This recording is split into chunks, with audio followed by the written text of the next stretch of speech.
നമ്മളെ junior accountant പരീക്ഷ ദാ ഇങ്ങെത്തി. ഇനി അവസാന നിമിഷത്തിലേക്ക് നമ്മൾ കടക്കുന്നു അല്ലേ? അപ്പൊ ഈ അവസാന നിമിഷം എങ്ങനെ കൂടുതൽ നമുക്ക് ബെനിഫിറ്റ് ആക്കാം, അതായത് അവസാന വട്ടത്തിലെ പ്രിപ്പറേഷൻ ആണ് നല്ലൊരു മാർക്ക് സ്കോർ ചെയ്യാൻ വേണ്ടി നമ്മളെ സഹായിക്കുക.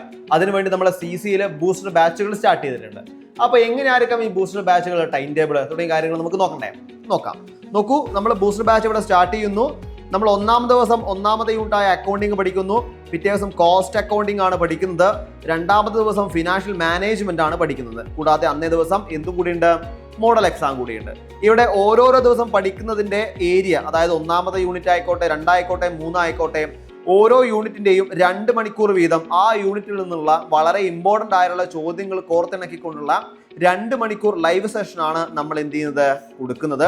അപ്പോൾ ഓരോരോ മൊഡ്യൂളിൽ നിന്നും പരമാവധി MCQs നമുക്ക് ഡിസ്കസ് ചെയ്തുകൊണ്ട് നമുക്ക് എന്ത് വേണം, നല്ലൊരു മാർക്ക് സ്കോർ ചെയ്യാൻ വേണ്ടി പറ്റണം. അപ്പൊ ഇങ്ങനെയാണ് നമ്മളെ ബൂസ്റ്റർ ബാച്ചിന്റെ ടൈം ടേബിൾ പോകുന്നത്. അപ്പൊ ഈ ബൂസ്റ്റർ ബാച്ചുമായി ബന്ധപ്പെട്ട കാര്യങ്ങൾ അറിയാനും ബൂസ്റ്റർ ബാച്ചിൽ ജോയിൻ ചെയ്യാനും താഴെ കാണിക്കുന്ന നമ്പറിൽ കോൺടാക്ട് ചെയ്യാം. അപ്പോൾ ഈ ഒരു ജൂനിയർ അക്കൗണ്ടന്റ് പരീക്ഷ നമുക്ക് എല്ലാവർക്കും നേടാൻ വേണ്ടി പറ്റട്ടെ. എല്ലാവിധ ആശംസകളും നേരുന്നു. അപ്പോൾ അവസാനവട്ട പ്രിപ്പറേഷൻ ഈ CCയോടൊപ്പം. Thank you.